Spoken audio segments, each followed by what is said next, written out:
Eventually, I was diagnosed with paranoid schizophrenia, and I want to emphasize there's a very negative stigma on it, but it's also my responsibility that I have this condition to reach out and help others who go through the same thing.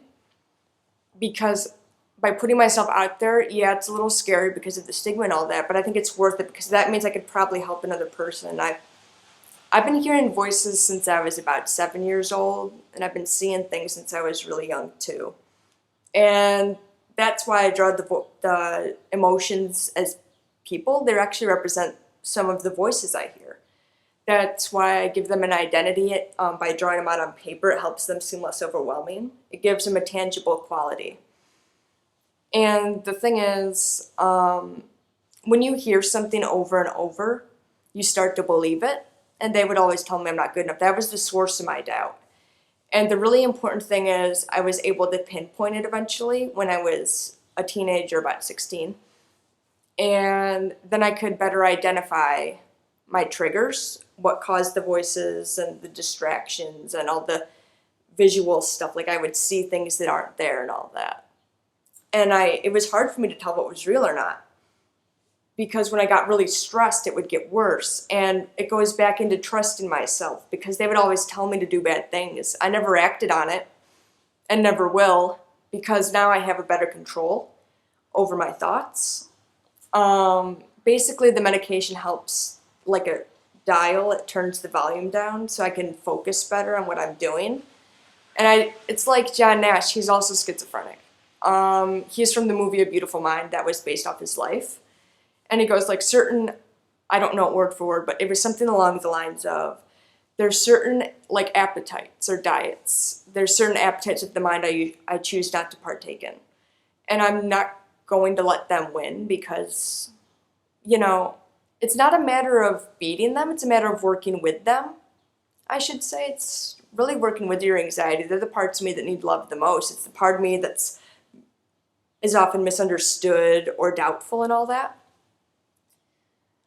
But I had a really hard time, and it took me a lot of work to get this far.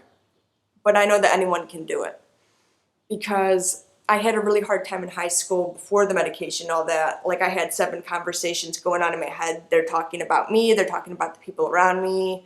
And then I hear like this laughing, but it won't go away. So they're like, well, you should write all these, offensive things on the paper. And, they were telling me to write down horrible things in the assignment, so I just wouldn't write it all.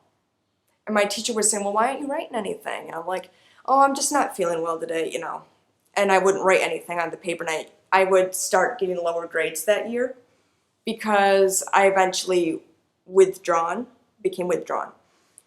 And I didn't really have a vehicle at that point to articulate, and then I got back into drawing, and that's what really helped me grow and get across to other people.